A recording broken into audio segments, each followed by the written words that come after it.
Hi guys, welcome again to another episode of When the Scriptures Become Real. Again, a podcast where we learn, where we study, where we grow. We try to become the best versions of ourselves as we can as we continue to serve our Lord. Again, you can find the podcast on YouTube. Subscribe there. You can watch the video portion there. And then also you can find it on anywhere you can get your podcast, Spotify, iTunes, anywhere you can get your podcast.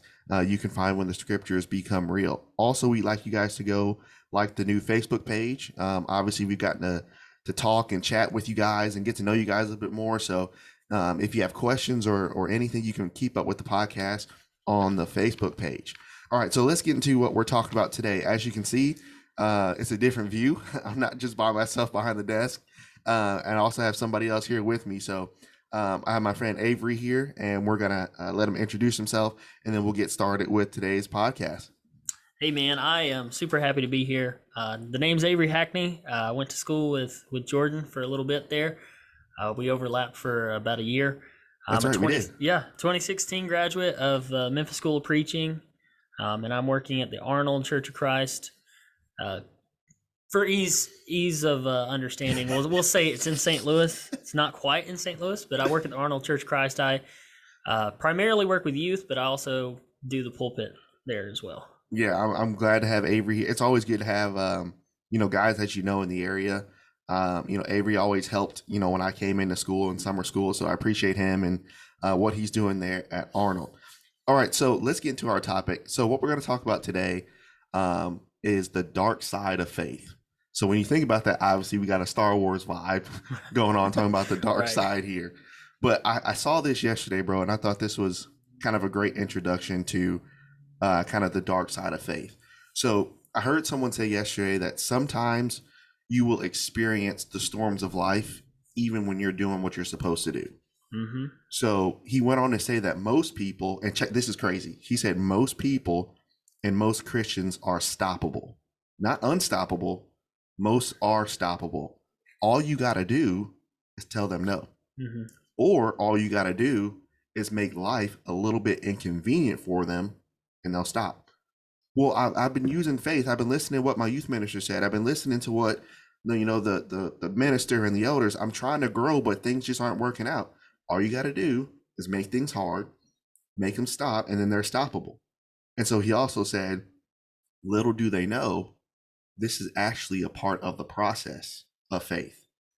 So if we want better and we want better things, things tend to get worse.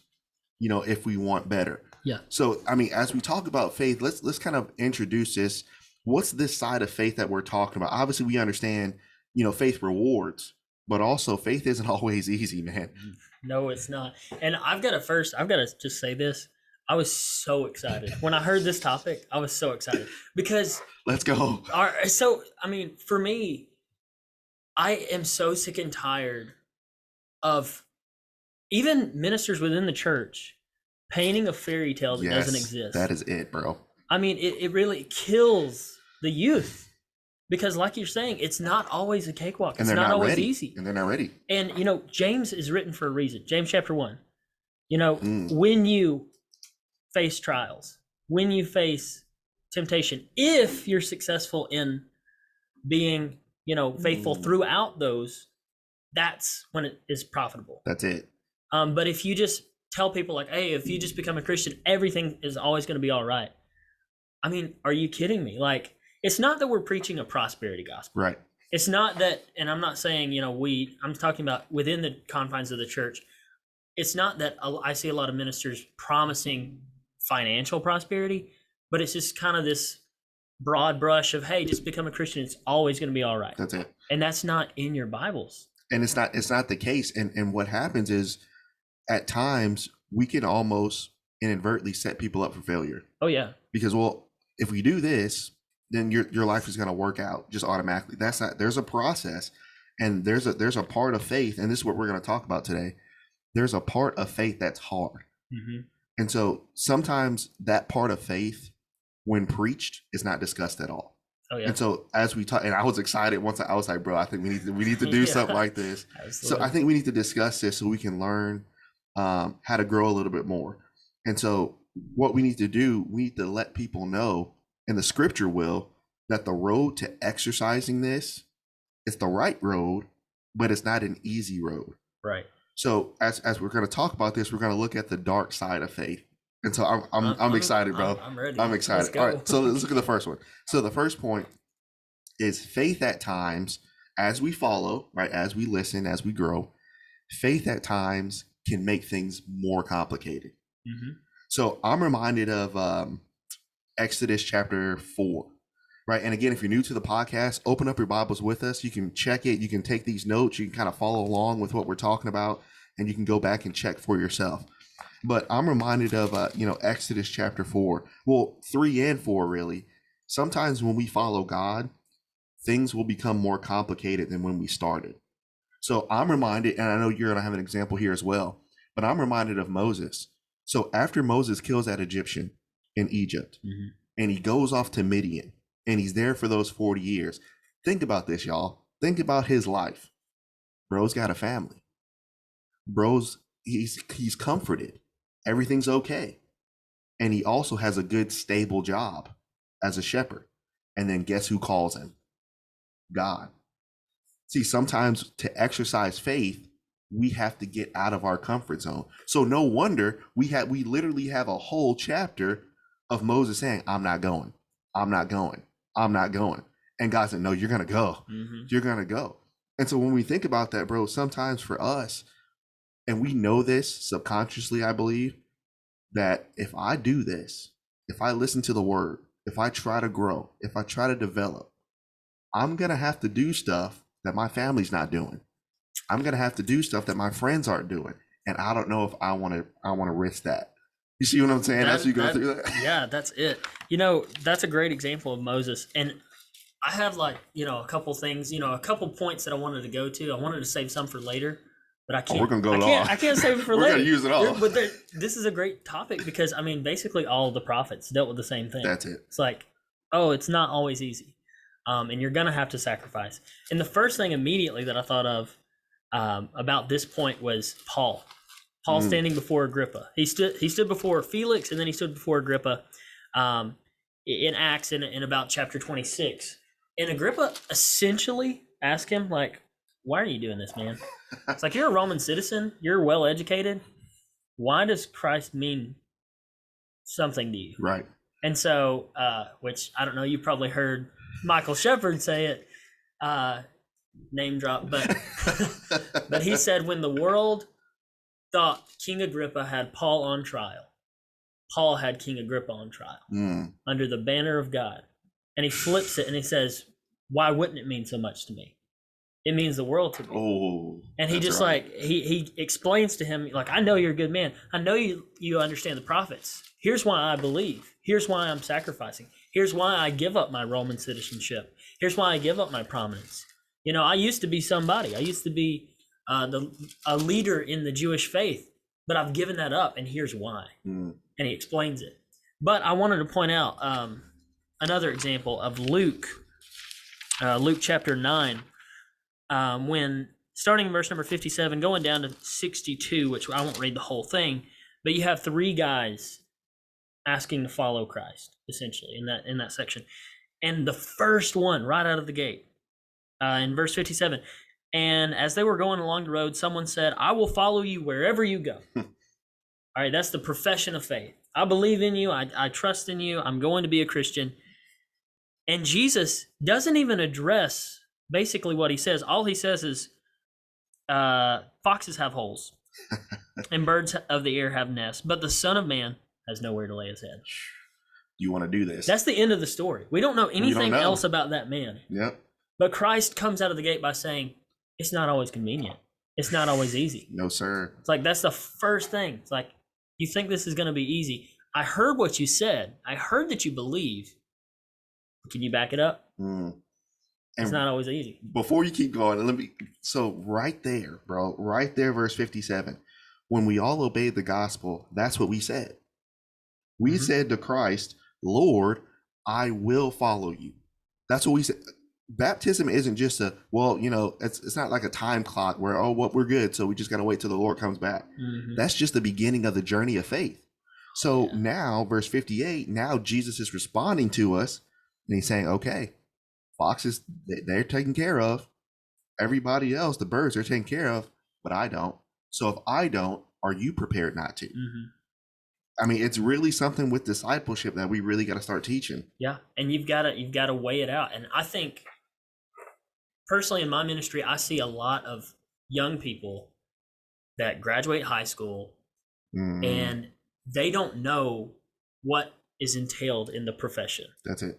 Christ explained what the profession means. He goes, the profession of faith, I should say. He said, I will follow you. And he said, wait a second, do you know what that means?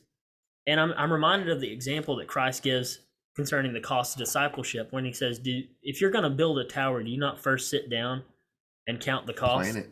And it's funny, and in my town that I grew up in Alabama, there was a house on the outskirts of town, and it was a beautiful house. It was like ginormous house on a beautiful plot of land, big mile-long driveway, trees on either side of the driveway. Roll Tide. Yeah, right. Roll Tide. It was a beautiful, beautiful house, but there was not a piece of siding on that house. And as far as I know, to this day, there's still not a piece of siding on this house. And everybody in town knew which house it was. Because in Alabama, you talk in directions by like, hey, turn left at the tree. Yeah. You don't just tell them like street landmarks. Yeah, you do it by landmarks. And so everybody's like, oh, the house with no siding. And what had happened in that scenario is the guy built this giant house, beautiful driveway, great plot of land, but he ran out of money. And he didn't have enough for the siding to put on the house. And so it was like seeing that example and then reading about the cost of discipleship and this example given in Luke. It's like we all want to make the profession. We all want to do it. Yeah, we all want to do it. That's the framework. That's it. That's the framework. That's right not there. The completed picture. Yep. And it's like we want a house so bad, but a house without shingles is going to leak. A house without doors and windows, it's going to get cold in the winter. And that's when I see these young people going off into college and they're challenged. And then they don't know what to do. Buckle. They don't know what to do. They buckle. It's like, I thought this was going to be easy. But how easy is it when you're sitting in a classroom in college and your faith is challenged and you're in a minority and you might be the only person? Like, that's when you talk about building on your faith. That's when the foundation is put to the test and all that you've built on is put to the test. I love it, man. Bro. And then, even when you keep walking through that text, Jesus is talking about, like, verse 61, another example. Someone else came and said, Lord, I will follow thee, but first. Now this is what you saw. This is what I see. Everybody has the right intentions. Everybody does. And I truly believe if you ask everybody, I mean, no matter what age, do you want to go to heaven? Everybody's going to raise their hand. Yeah. And I believe them. Yeah. Truly, I believe them. But this is the attitude that we have at times. Right here in verse 61. Yeah, I'll do it. But first, let me get my life straight. First, let me get my career straight. First, let me find it. First, whoa, wait a second. The Lord will help you get those things that you're concerned about. Matthew 6:33. Sure. But he's saying here, verse 62, no man having his hand to the plow and looking back is fit for the kingdom of God. So it's always a moving forward. And as we talked about, faith at times can make things more complicated. This is what complicates it. What complicates it is I don't know what I was getting into. So now the requirements of what you're in now. Now that's why it's so easy for people to question, well, I don't know if I really want to. Yeah. That's why it's easy for people to I'll just show up to worship. That's the best I could just show up. Yeah. Well, wait a second. You've made your choice, bro. You've already made your choice. I know it, man. That's just the thing about it, man. People jump into something and then when they realize they get out real quick. Yeah. It's almost like Peter. Peter jumping out of the boat. Yep. Said, hey, I'm gonna walk to you, Lord. I got it. And then when his knees start to sink, you start and buckling. He goes, oh wait. Save me. I can't do this. And that's what a lot of people do with their faith. They don't realize what it takes and when it gets complicated. And there is no but first let me. It's all or nothing. You're either a Christian or you're not. That was the same thing that was said to Paul. It's hard for you to kick against the pricks. You can't put your hands on the plow and look back. It's like you're changing. You're in a new life. Now moving forward, I'm not like, for instance, if I was a a doctor or a lawyer or, whatever my profession is. I'm not a lawyer first. I'm not a doctor first. I'm not a student first. I'm not an athlete first. I'm a Christian. That's it. That is an athlete. I'm a Christian that is a doctor. I'm a Christian that is a lawyer. That's the first thing. Yeah. There is no, but first let me. Because Christ said, hey, well, you don't get it. Sorry, you don't get it. And let me bring this up as a side note before we keep going. When you talk about faith at times can make things more complicated. Sometimes I think, again, like Jesus said, the cost of discipleship in Luke here, sometimes we can have a false view of what Jesus is going to do for us if we follow him. So you got verses Matthew 6:33, seek first the kingdom.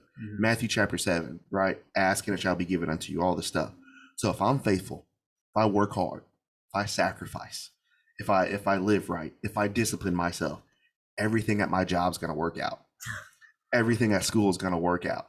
Everything in my personal life and personal relationships are going to work out but here's the thing. And going back to that original quote, this guy said, he said, sometimes when things become inconvenient, when you're doing the right stuff, that's what makes people quit. So this is the flip side of that, bro. The flip side is we have people and young people that are really trying. They're really trying hard. And I know those guys in college, they're really trying. But when they try and it's still not working out as it was before they tried, why am I doing this? Yeah. I didn't think I was going to be rejected. That's a part of it. Yeah. Well, that's a part of it. In Matthew 11, verse number 11, Christ is talking about John the Baptizer. He goes, never was one of a woman born better than John. Why was John beheaded? Why was John clothed in camel hair? Why did he eat locusts? Why did he live in the wilderness? Why? What did John do? He was a great man. He was a great guy. Great guy.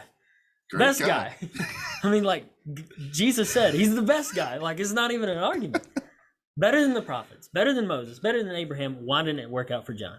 And then you're reminded about what God said to Job. It rains on the just and the unjust. That's it.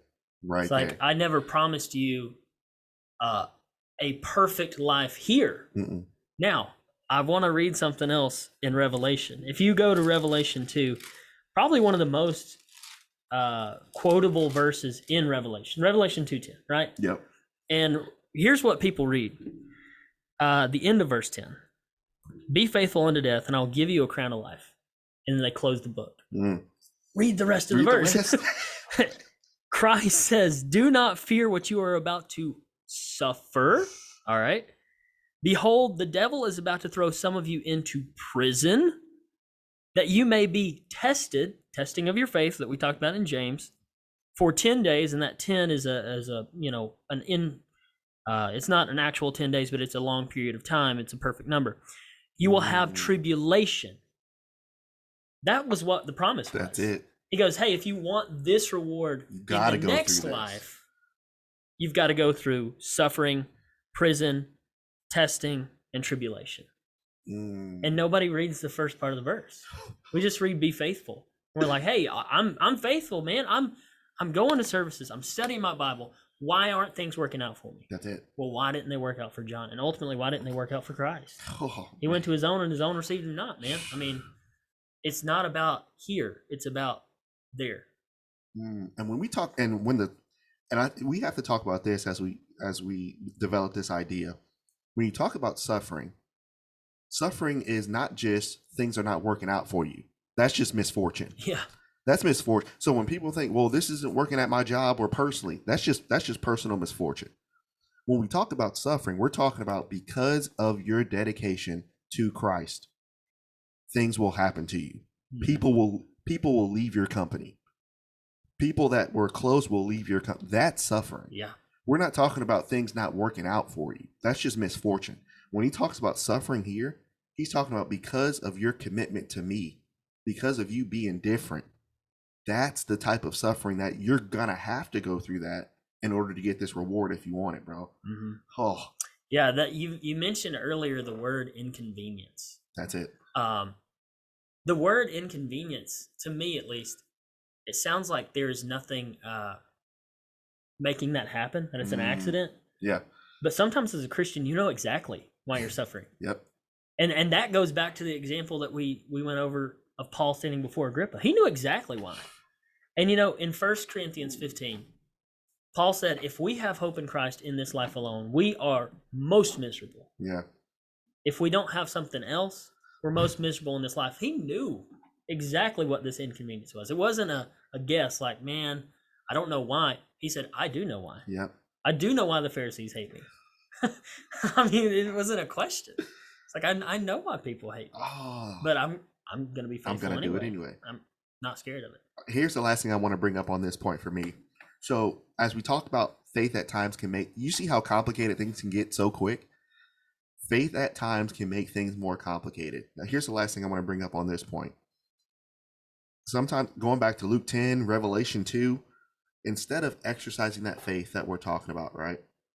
Sometimes instead of exercising that faith, just like Moses did and just like Jonah did, it's so much easier to run away. Yeah. So think about this for a second, bro. Me and you, right? We're friends. But let's say you're a Christian and I'm not. But I see that you have standards for your life. I see that, you're really trying. You're not perfect, and you know that you're not, and you tell me that you're not.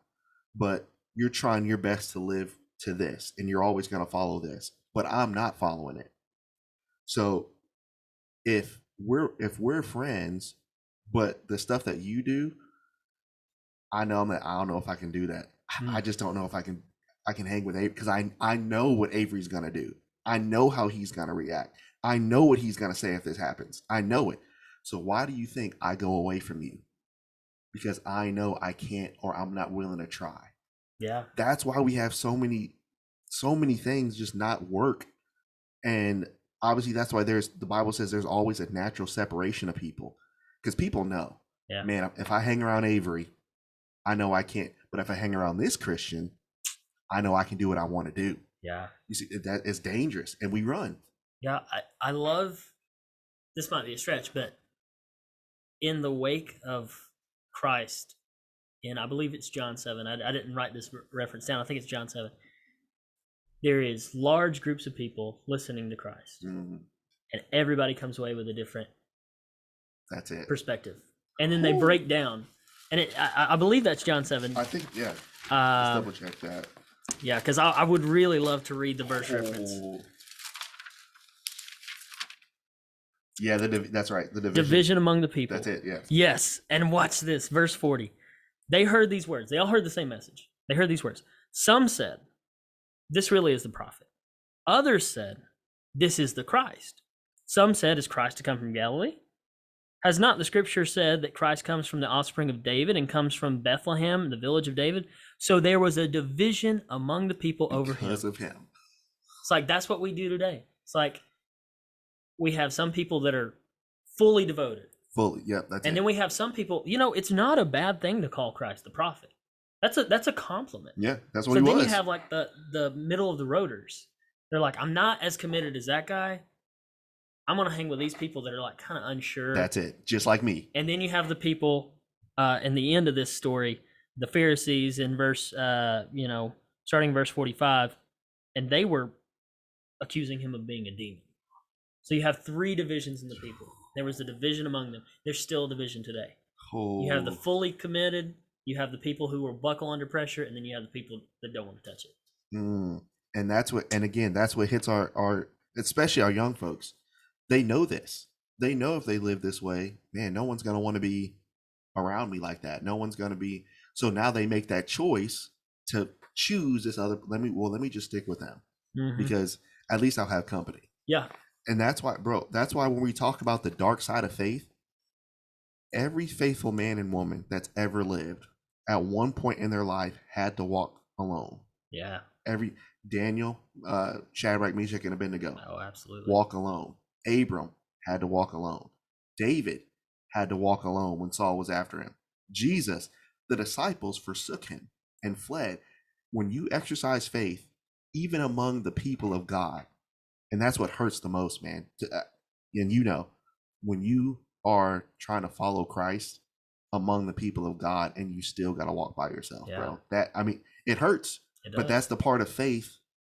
I don't want to call it the dark side, but in terms of what we're talking about, that's the side of it that we don't like to talk about as much.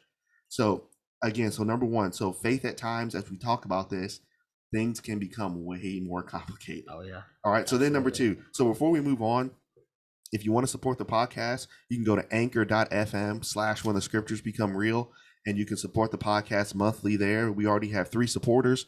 We're so thankful for you guys that support the podcast. If you want to know more, you can go on anchor.fm/when the scriptures become real, and you can support the podcast there. All right. So 2, as we move forward, the dark side of faith. Then number 2, faith at times makes the road unclear. So Yeah. we're walking this road together, bro. We're walking and things are already hard. Things have gotten actually worse, to be Yeah. honest with you. Things have gotten worse. And then as I'm walking, the road becomes way more unclear. You ever drive down like those Alabama roads, those country roads, maybe where you are, and you're driving in the morning and it's just straight fog. Yeah. So you can only see that little bit of light that's in front of you. You can see a little bit of light that's behind you, but literally, I mean, you can see, unless you know where you're going, you can't see anything. And so when we talk about faith at times makes the road unclear, faith is a wonderful path. It's an amazing path. But as you exercise it, it continues to get foggy. But here's the trick that Satan loves to get us with. When you do what the world wants you to do, sometimes it gives you the facade that this is exactly where you need to go. Mm-hmm. It's an easier, more or less inconvenient path. But faith is so much more unclear. So as we talk about this, what comes to mind as you think about faith makes the road unclear, bro? Let me introduce you to a guy. Genesis chapter 12. I want you to meet my friend Abraham. Oh, that's it. Verse 1, the Lord said to Abraham, go forth from your country, and from your kindred, and your father's house, aka all your comfort zones, to a land that I will show you, and I will make of you a great nation. And I will bless you and make your name great, so that you will be a blessing. And then verse 3, I will bless those who bless you, and dishonor those who dishonor you. I'll curse you, and I will curse those who dishonor you. And in you all the families of the earth shall be blessed. Okay, we always think about Abraham in that immediate context. Right. You explain. Now, we know the culture is a little different. You are Sarah's father. Okay? And this man just married nervous, bro. I'm already nervous. This man married your daughter, sir, and is packing bags, and you say, Abraham, where are you going? Where are you gonna raise my potential grandkids? Where are you gonna be? Well, I don't know. I don't know. I don't know, sir. God told me it's gonna be a blessing. It doesn't mean it's gonna be an easy walk, but God told me it's gonna be a blessing in the end. I don't know where I'm going. And in Hebrews 11, that's what I just turned to. Oh. That's what it says. I mean, verse 8 in Hebrews 11, by faith, Abraham obeyed when he was called to go out to a place that he was to receive an inheritance. And he went out not knowing where he was going. He didn't know. And it's like, what I want to wrap around to is sometimes you gave that example of driving down a road and it's foggy. And as a Christian, sometimes the road is foggy. Yeah. Sometimes the headlights are dim. Sometimes it's early mornings. But I know I'm making it to the destination. I know the ultimate destination. Yeah. I might not know what the road looks like, and it might get a little bit shaky, but I know that at the end of the drive, I'm going to be home. I'm going to get there. Because God has promised us that. And he promised Abraham that. He just said, I'll show you the road as you go. Don't worry about the GPS. I'm the GPS. You'll make it. You just go. Ooh. Bro, you can't have me sweating over here with hypothetical situations like that, bro. Can you imagine? But think about that. So it says 2 things about 2 people. So it says about Abraham as a leader. Look, sir, I don't know, but I know that the Lord told me that things are going to be okay. And then it says something about early Sarai. Mm-hmm. She could have, I'm staying with my dad. You can't make me go. I'm staying with my family. You can't make me go. She followed him, bro. Sometimes we get on Sarah a little bit too much. Yeah. But right there, what if she didn't follow? Yeah, no, and she called him Lord, and she just did it. She said, hey, I see your faith, and let's go. Can we take a time out real quick? Yeah. So as we talk about that, bro, so let's get this side note. So when you look at people, when you look at again, potential, when you talk about marriage, when you talk about dating, that's a great example right there. Because are you looking at dudes or girls' personality, Are you looking at, are they just like you? Are you looking at but are you looking at their faith? Can that dude lead me? Exactly. Can she follow? See, that's big picture stuff. Mm-hmm. That's hard, because if we don't exercise faith, we're looking at, just like in John 7, well, he thinks about Christianity the same way I think about it. He's not going to mess things up. He's not going to rock the boat. Yeah. Oh. Hey, well, let me turn on that note about faith in a relationship, faith in a marriage, faith in a husband-wife situation. 1 Peter 3. Well, that's it. Yeah, there That's you go.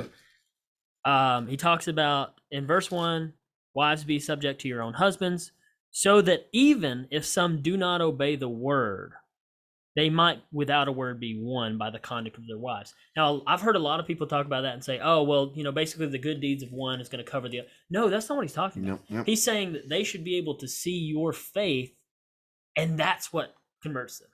Without a word, without you sitting there and having a formal Bible study, they see how you live your life. And that pushes them to a higher plane of faith. That's it. And I'm not saying that Sarah didn't have faith. That's not what I'm saying at all. But to see the faith of her husband, it had to have increased hers. It had to, because you got to think also at this time, like it's not like they had the completed word. Right. And so God was maybe not as well known as he is today, the name of God at least. Right. So Abraham comes out of the field and he says, I heard a voice from the sky. I mean, you're looking from the perspective of somebody else. This is what you hear when Abraham talks. Because you might not know who God is, like Abraham does. I heard a voice from the sky and he told me to go. And I'm going. And it's like, some people might look at that and say, you're crazy. And we gave the example of Abraham's father-in-law, or neighbor, or anybody might look at Abraham's life and said, you were working in the field, you heard a voice from the sky, and you're just going to go. You're just going to go? But Sarah sees the conviction and she goes. Because without a word, he didn't have to sit there and explain to Sarah. She just said, all right, let's go. And she saw how much it meant to him, and that made it mean more to her. And no doubt, not that she didn't have faith, but it definitely had pushed, to strengthen hers. Had to. Oh, okay. So let's keep going. This is so good, bro. So you see, this is not, as we talk and as we study the scriptures together, can you see how when you study and when you want to get better, how this is not like fake excitement. Like, we're really, bro, this is great stuff as we learn to study and grow together. So as we talk about this, faith at times makes the road unclear. So I think about also, bro, Psalm 23. Oh yeah. Oh. So look at this real quick. Let's turn there quick. Let's go to Psalm 23. And as we look at this, so remember, the road is unclear. So you think about Christ. Christ is our shepherd. So again, there's a great book, and remember we studied this in school, by Philip Keller, right? A shepherd looks at Psalm 23. And so it actually recounts a shepherd that actually talks about leading sheep to the destination. And he mentions that sometimes when you lead sheep through the valley, through dark times, through rocks, through divots, through all that stuff, they don't want to go. But notice what David says, bro. This is crazy. It's one word. He leadeth, or he makes me to lie down in green pastures. He leads me beside the still waters, right? He restores my soul. He leads me in the path of righteousness for his name's sake. How many times did he just say lead? Yeah. 3 times. 3 times he says, he leads me beside the still waters, right? He makes me to lie down. Or 2 times, he leads me in the path of righteousness. But then watch verse 4. Yea, he's leading me. I don't understand where I'm going, but I'm going to keep walking. Yeah. Yea, though I walk through the valley of the shadow of death. Yeah. So when you're exercising faith and people go away, what are you going to do? You got to keep walking. You exercise faith and you lose your job. Got to keep walking. Yeah. Exercise faith and you get fired for preaching faith. Got to keep walking. But you got to keep going, bro. That reminds me, we've probably all heard this. I don't know what tomorrow holds, but I know who holds tomorrow. And so, you see the psalmist in Psalm 23.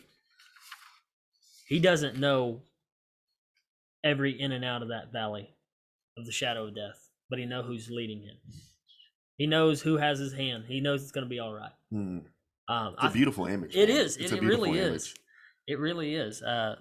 That's a great point. And that goes back to Sarah too. Yeah. So think about her. Now, Abraham's not God, but in a home situation, Abraham's leading. Yeah. So think about Sarah. She didn't know where she was going either. Mm-mm. So she said, but even though I don't understand, I'm going to follow Abraham because he follows God. Yeah. So just a quick note. And I always, because I'm tired of seeing our young ladies, bro. You have friends. I've had friends that, they get with the wrong guy. You always got a Abigail who gets with somebody that's not good. Right. So as you ladies, as we're talking about this, think about Sarai for a second. Think about how much confidence that can give you if you follow a man that follows God. There's no ultimate confidence than that, because you might not know where you're going. You might not know how things are going to turn out, but I know Avery's going to follow God. I might not get it right now. He might not even know, but he's following God. So I'm going to follow him. That's a different type of confidence that can bring you, bro. It's a beautiful image right there in Psalm 23, man. So, but I'm going to play as we call it, the devil's advocate. About to start sweating again. Hold up. What happens when the so-called or supposed spiritual leader is not a spiritual leader? What happens when you have to be the one in 1 Peter who has to take the spiritual reins, in the sense that you have to basically convert?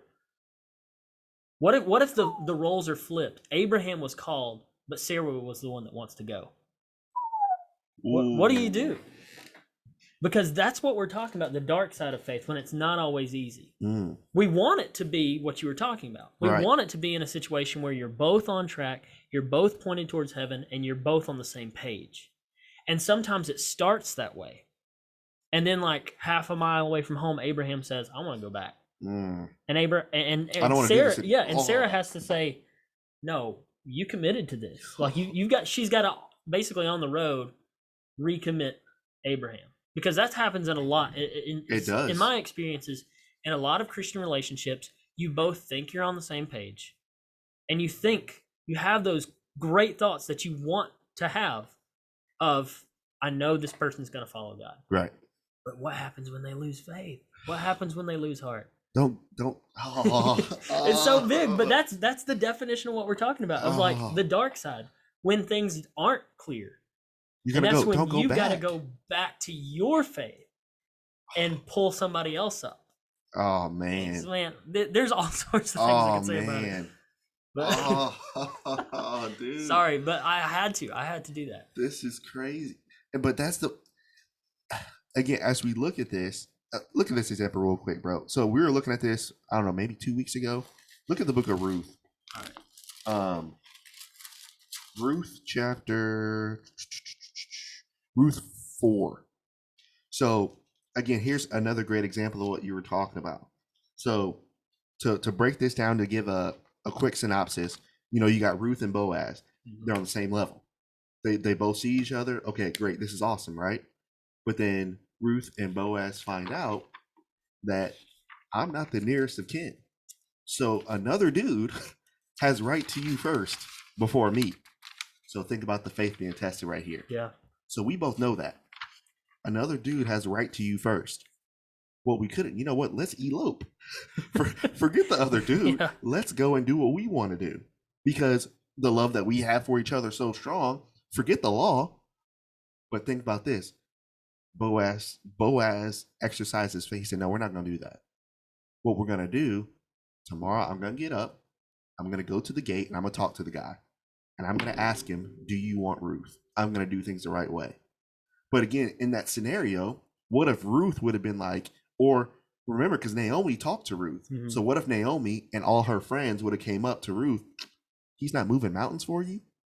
He's not doing it. He really doesn't care like that.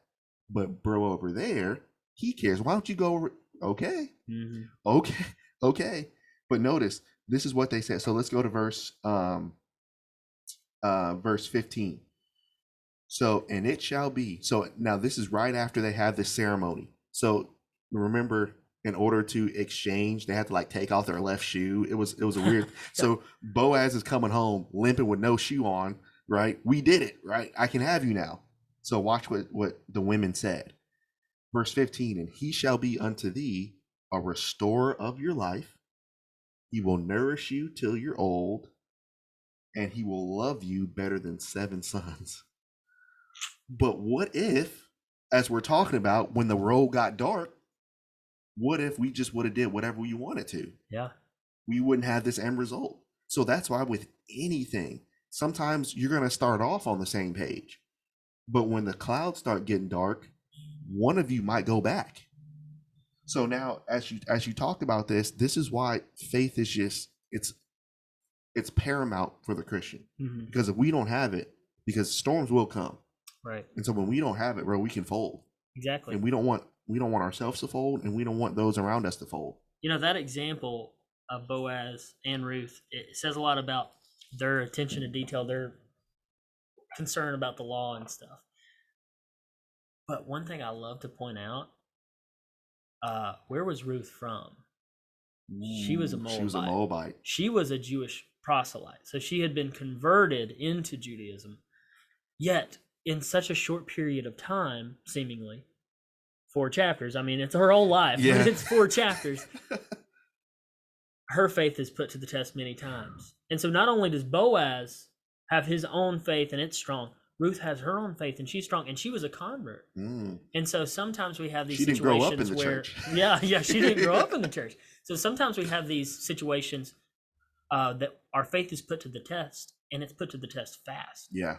But she still shows, and he still shows throughout the book, their commitment to God and their commitment to faith and their commitment to the law, and they were going to do things the right way. And she was seemingly, what we would call a new convert, right? But she still had enough faith. He still had enough faith to do things right. Oh, man, this is so. As we're developing this idea, talking about the dark side of faith, this is stuff that a lot of people talk about guarantees. This is stuff that can be guaranteed. I mean, take it to the bank. This stuff is going to happen if you exercise faith. So 1, we looked at faith at times can make things more complicated. 2, as we develop this idea together, faith at times can make that road unclear. I mean, it's going to get foggy. Things are going to change, but what are we going to do when it changes? And then number 3, as we look at this, I think this is kind of a bow on the dark side of faith here. Sometimes even when you do all this, and let's say you're walking through, you've made this choice, your road is unclear, things are complicated, and you're working and you're trying your best. Tomorrow, next month, next week, next year, you'll still have no answers. That's right there. And me personally, that's what kills us too. You spend all this time discipline, work, helping, serving, growing, discipline, work, helping, serve, over and over, year after year after year, and it just seems like you still have squat, no answers. Yeah. So sometimes as we listen to God and as we develop faith, even when we're doing what we're supposed to do and we're making it through these storms, we're making it through, sometimes our answers are still not there. Look at this. Look at Psalm 22. I want to look at a couple examples of David here in the Psalms. So Psalm chapter 22 and verse number 2, notice the attitude that David has. So as we talk about, we're walking through this time of faith and we don't have any answers. So look at how, and I love, sometimes go through the book of Psalms and read the emotion. Don't read the page, read the emotion. So verse 2, oh my God, as I'm walking through, things are complicated, the road's unclear. I cry out in the daytime, but you don't hear. And in the night season, and not silent. But you're still holy, the praises of Israel. Our fathers trusted in you, so I need to do that too. So as you're walking through, you're almost going to have this battle between yourself. Yeah. Lord, I'm trying so hard. I'm trying. But I got to keep, you almost have to convince yourself to keep going. Yeah. It's like that inner conflict. I mean, oh, man, hang on. 1 Kings. Oh. 1 Kings chapter 19. We've got to do this. I was going to go over to the New Testament. I was like, wait a second. 1 Kings 19. So in chapter 18, Elijah goes against the prophets of Baal. Right. and there was 450. There was actually over 800, but 450 is the prophets of Baal specifically. And he defeats the prophets of Baal, and that is a wonderful story. Chapter 18 is hilarious. If you don't think the Bible has comedy, when Elijah builds an altar and soaks it in water and then prays one prayer and it burns the altar, it burns the rocks and then takes all the water out of the trench. Meanwhile, the prophets of Baal have been crying from morning till night with their altar trying to get Baal to light it. And the whole time Elijah's mocking them. Maybe he's on vacation. He's like, maybe your God is asleep. Maybe he's on vacation. So you see like this spiritual giant. So he's like on cloud 9. He has just proven to everybody who the real God is. It worked out. But then, chapter 19, verse 2, Jezebel sends a messenger to Elijah, so that may the gods do to me, like you did to the prophets of Baal, he killed them. More also, if I do not make your life as one of them by tomorrow. I'm coming to kill you. And so we see Elijah. In verse 10, he says it multiple times. In fact, just drop down to verse 14. This is the last time he says it. Elijah in a prayer says, I've been very jealous for the Lord, the God of hosts, for the people of Israel have forsaken your covenant. They have thrown down your altars. They have killed your prophets with the sword. I only am left, and they seek my life to take it. See how quick things change. I am by myself. I have no answers, God. I was a spiritual giant 1 chapter ago for you. I've done the most. Like, I have been out here working day and night, and now this wicked woman is coming to kill me. I'm in a rut. I'm the only one left, and they're coming to kill me too.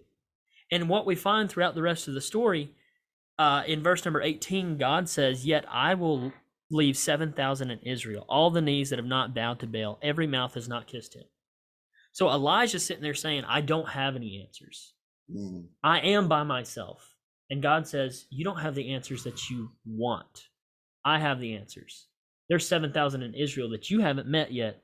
7,000 being a fictional, a number of completeness. Right. Because there's plenty of people out there. You just work on what you're doing. You don't need to have constant confirmation and reassurance of everybody's on my team. He said, I've got you. There's your answer. Your answer is go and do what I told you. Don't worry about who's bowing to Baal and who's not. You just do what I sent you to do. Oh, man. And as a Christian, sometimes we look around and we say, I'm the only one. And it's so hard. And I need answers, God. Why aren't things easier? Why am I not successful in my life? Why don't I have more friends? And God is saying the same thing to Elijah.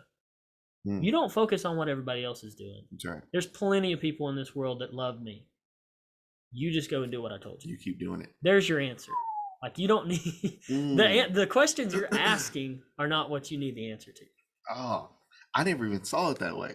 How 18, he was, man, I got everything right. 19, oh man. Have you ever played the game Sorry? Yeah. You remember that? Yeah. So we were playing that as a family the other night, and the goal of Sorry is you got 4 pieces, and you got to take each piece out, and you have to pull a card to get out. So it's not like it takes forever to get out. Then when you do get out, you got to go around the board with all 4 pieces and then go back home. So, I mean, I was like, oh yeah, I'm right here. Someone pulls a card, takes you got to start all the way. Then you get out again, start all. So that's what it is sometimes in a Christian walk. Man, I feel like I've gotten so far, then get hit. Then you get out. All right, let me try again. Get hit. I mean, it's the same. It's like you get tired. Yeah. Because then Elijah, now let's go back to that text. Now look at this. Yeah. So remember, he just got hit. So now he's like, all right, man, I just had a win. Now after that win, now I'm by myself. But look at what God provides, bro. So chapter 19, and then so after verse 18, where he mentions that 7,000, look at verse 19. So he left, he listened to what God said, and who did he find? Elisha, yeah. He found him, who was plowing the 12 yoke of oxen, and he was the 12th, and Elijah passed by him and cast his mantle. And he left the oxen and ran after Elijah. And he said, let me, I pray thee, kiss my father and my mother, then I will follow you. Isn't that the example from Luke? So Right. now Jesus said, look, so now think about this. So if you got two people following Christ, should it be a problem? Let me go handle this first before we time out. Should it be a problem? But we justify it. It shouldn't be a problem. If you got two people following God, it shouldn't be a problem. So notice what he said. Elisha ran after Elijah, and he said, let me go tell my mom and dad bye, and then I'm going with you. Come on, man. So then look at this, verse 21. And he returned back, and he took that yoke of oxen, and he slew them, and he boiled their flesh with the instruments of oxen, and gave it to the people, and they did eat. And he arose, and he went after Elijah, but then notice what he did to him. He ministered unto it. So chapter 18, that's a loss, or that's a win. Chapter 19, that's a loss. But at the end of 19, I listen to what God says. Someone comes along and they help me with the problem that I have. Yeah. Bro, it's all the cycle's right there. And that's a wonderful point. But even if in the earlier parts of 19, starting in verse number 4, he went himself a day's journey into the wilderness. He came and sat down under the broom tree. He asked that he might die. That's it. So right he's there. like done with everything. I'm done. He says, is it enough, Lord? Is it enough now, O Lord? Take my life, for I'm no better than my fathers. But watch the very next verse. And he laid down and slept under a broom tree, and behold, an angel touched him, said, arise and eat. Look, I'm going to take care of you. You're too tired. He looked, behold, there was a head of cake baked on hot stones and a jar of water. He ate and drank and laid down again. And the angel of the Lord came a second time and said, eat again. Get up. The whole time. So like the end of 19, the middle of 19, God was always sending help. But Elijah couldn't see the help. He couldn't see the help. The angel was there literally ministering to him. And then Elijah ends up physically ministering to him as well. But throughout his, basically his mental war with himself, he says, nobody's here for you. Nobody's here for you. The angel is here for you. Nobody's here for me. Elijah's here for you. Nobody's here for me. There's 7,000 in Israel. Like God's always kind of pushing him and saying, it's not as dim as you think it is. People, we do have you. You are taken care of. And so even though, in today as Christians, even though seemingly we're the only ones, and it's hard and it's tough and there are dark sides to faith. Right. At the end of the day, it's all right. It's all right. God's got you. You know, we know the end of the story. Now I'll let you speak, and then I want to make a point out of 1 Corinthians. I'm just like, there's so many things in my head right now. I know. Like, okay. So let's go back to Psalms real quick, and then we'll hit what you were talking about. But again, let's keep this idea, because I think this is what is going to match with what you're talking about here. So Psalm 28, verse number 1. Again, so we just mentioned Psalm 22, but in chapter 28, notice again the emotion that David's feeling here. Hear the voice of my supplication. Same thing Elijah was doing, right? Hear the voice of my supplication when I cry to you, when I lift up my hands toward your holy oracle. So again, sometimes we ask for the answer. We might not necessarily get it when we ask for it. So then one more, and we'll hit yours. Psalm 83. Psalm 83, verse number 1. Make sure that's the right text. Yes. Ooh. So now this is Asaph. And notice he's saying, keep not thou silent, O God. God, please. Have you ever caught yourself? I can't. I just need something. Yeah. Something. Sometimes we're so desperate for something that instead of waiting for the whole meal, just give me some crumbs. Yeah. I need something, right? I need something. Keep not silence, O God. Hold not your peace. Don't be still. Like, can you move, please? We need something. So sometimes I think that's a natural part, honestly, of this process. The natural human side is, Lord, I just need something. Yeah. I need. Give me a sign. Give me something. Something. Yeah. Give me something. But what that something is, sometimes we spend too much time looking for a sign, looking for. So think about this. Sometimes when we're in that state, sometimes what we'll do, man, the grass is greener on the other side. Yeah. So let me go over here. Let me be with that. Let me go over here. Let me talk to them. Let me be with him. Let me be with her. So the grass is greener on the other side, because obviously here I'm not getting nothing. But I heard this the other day. The grass isn't greener on the other side. The grass is greener where you water it. You water it, yes, sir. So your faith, so many times we can faith hop. Uh-huh. So you know what? I'll spend some time with Avery, but it got hard. Hop to that. Hop to this one. We can faith hop. So instead of, well, water your grass where it is. Water it right now. And he's saying here, look, I need something, man. I need some type of answer. I know you got some right there in first case. I do. You were talking about how we're looking for something, looking for an answer, and we seemingly feel like we don't have the answers. That faith at times gives you no answers. That's the point. Verse 11 of 1 Kings 19. He said, "Go and stand on the mountain before the Lord, and behold, the Lord passed by, and a great strong wind tore the mountains and broke it into pieces and broke the rocks before the Lord. But the Lord was not in the wind. And after the wind, an earthquake, but the Lord was not in the earthquake. And after the earthquake, a fire, but the Lord was not in the fire. And then after the fire, the sound of a low whisper. And Elijah heard it. He wrapped his face in a cloak and his cloak, and he went out and stood at the entrance of the cave. And behold, there came a voice to him and said, Elijah, what are you doing here?" So Elijah was looking for the answer. And he was saying, God, give me a sign. Why aren't things working out for me? And he said, I need something big. I need something big to change my life right now. And it was the subtlety of the low, small voice, the whisper. That's where God was found. And sometimes as a Christian, when we're looking for the answers and things don't make sense and things aren't clicking and we are begging, the answer was there the whole time. But we're looking for a bigger. But we're looking for something else. And we're not looking in the place where we need to look. We have the answer, man. It's the Bible. We have the comfort. We have the same comfort the psalmist had. We have the same comfort Elijah had. We have the same comfort the prophets and Paul, and we have the same exact God today that they had. We have that same thing.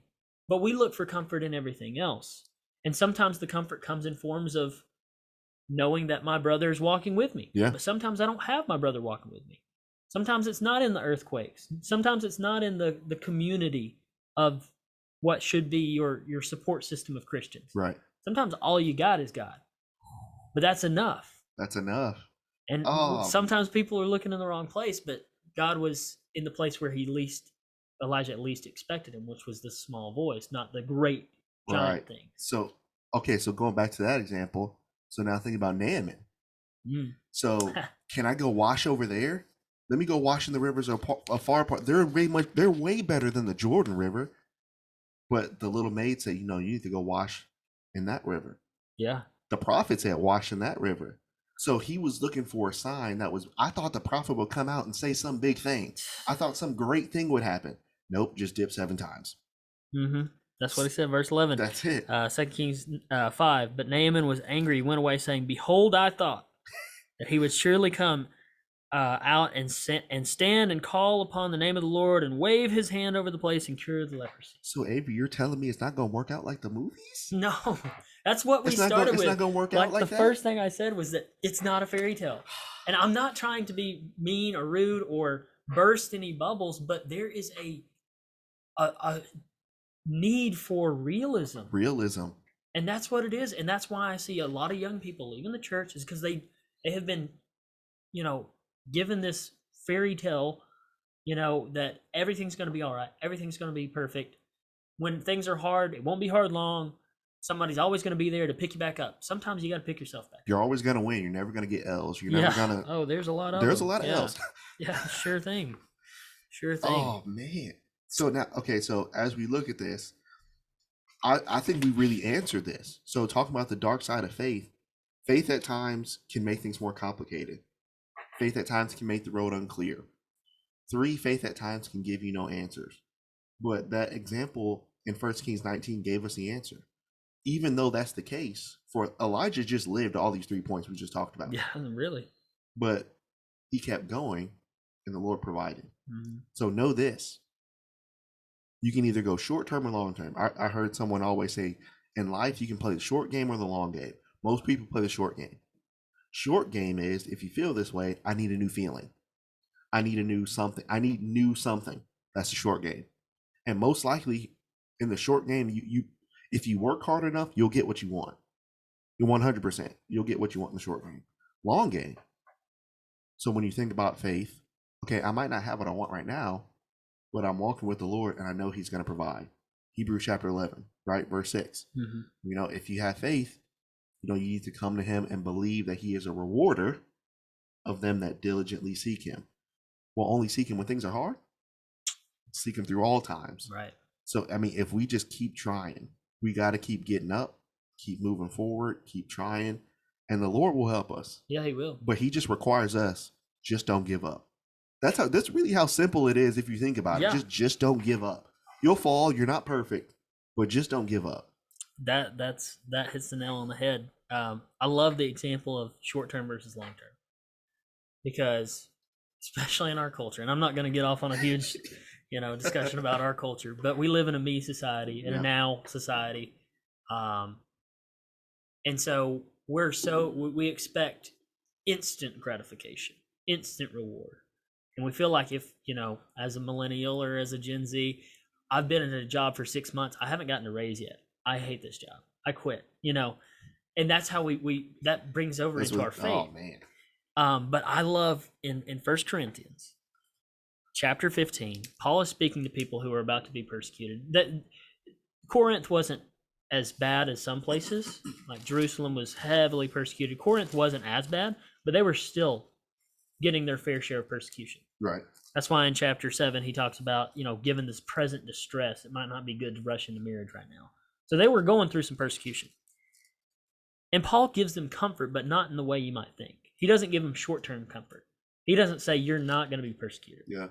He says in verse number 53, this perishable body must put on the imperishable.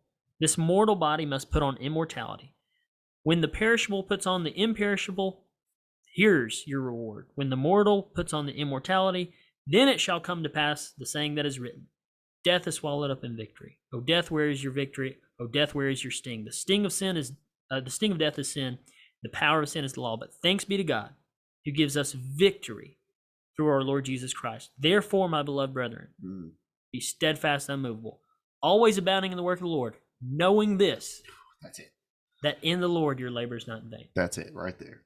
That's the answer. The Corinthians' immediate reaction to this verse could have been, what do you mean it's profitable? So what do you mean? We got to keep doing this? What do you mean that my labor is not in vain?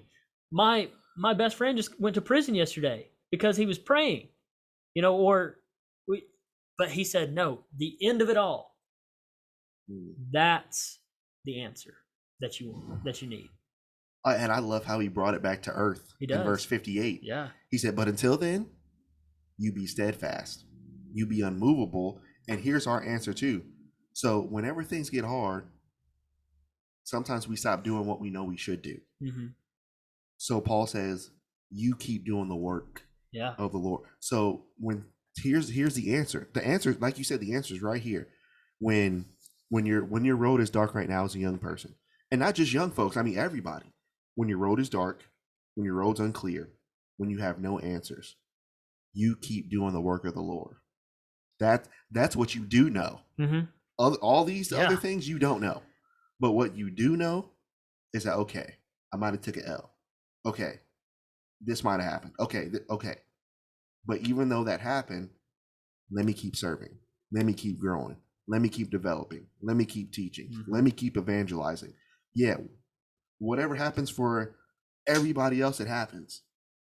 But I got to stay right here. Right. You got to keep working. Yeah, absolutely. I love that also the answer is found within. Mm-hmm. Because you have to know that your labor in the Lord is not in vain. Not that people are going to reassure you of that. That's right.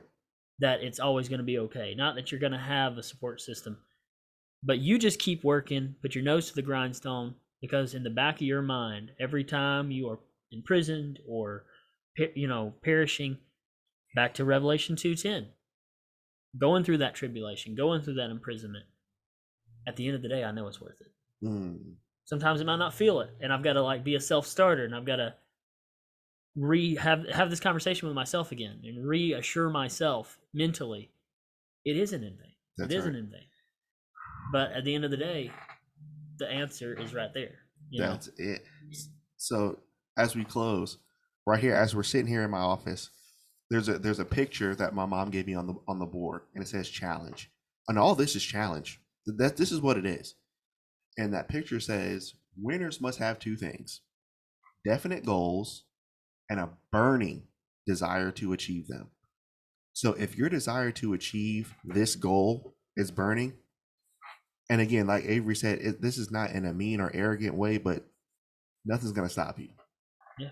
Nothing stopped Elijah. Now, he wanted to quit, but nothing really stopped him. No. Nothing's going to stop you. So the dark side of faith. Oh man, this was needed, man. This was so great, man. This was amazing. Hey, I have enjoyed it. Let me say one last thing. Yeah. As a bit of comfort to the end of this subject. Despite the struggles that we face, despite the answers that we seemingly don't get, despite the road being unclear, despite faith sometimes making our life inconvenient, going back to the examples that we've given, we still have it better than them. Oh. This is still, even though it seems like it's really rough, we're now in 2022. This is the best year to be a Christian. That's it. Today is the best day to be a Christian. You're not living in the first century. You're not being physically persecuted, at least in this country, the same way that they were. Yeah. So it goes back to my mind. I go back to Paul when he talks about being in prison and beaten and all stoned. And he goes, for this light affliction. And Paul called that a light affliction. Just for a moment. So what is ours? Is it even featherweight? I mean, what's the... So I want you to understand that it seems insurmountable at times, but if they did it, you can do it. If they did it, you can do it. If Paul did it, if John the Baptizer did it, if Elijah did it, if the psalmist did it, some of those examples we looked at, if Ruth and Boaz did it, then you can too. You can do it too. So let's go to work. Yeah, man. Let's do it. Let's go to work. We got to go to work. Man, I appreciate Avery being on.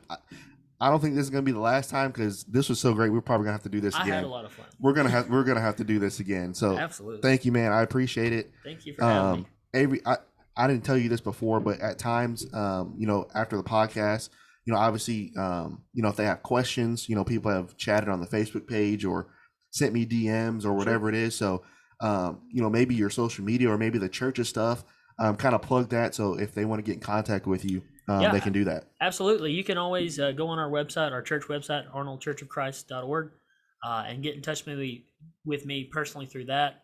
Also, I have an Instagram, Avery Hackney. I think it's Avery Aves. I think it is. I don't know my Instagram name, but you can look me up at Avery Hackney, and contact me through that.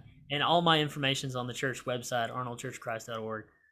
That way, if you wanted to send an email to the office or get in touch with my personal email there, I would love to have studies with anybody in the St. Louis area, or answer any questions. You can give me a shout out on the email. I'll send you my phone number and all that good stuff, and love to study with anybody. Awesome. I appreciate it, Avery. Again, thank you guys so much for listening to the podcast. Thank you so much for your support. We've grown tremendously and we built this family here, and I just appreciate everything that you guys have done to support and share the podcast. So Lord willing, we will be back on Monday with another podcast. I think we'll have Cole Bennett on. Oh, Cole. Awesome. Yeah. Oh, Cole. So we'll talk about some stuff on Monday. So I appreciate it, and we'll see you guys on Monday, Lord willing. Thanks, guys.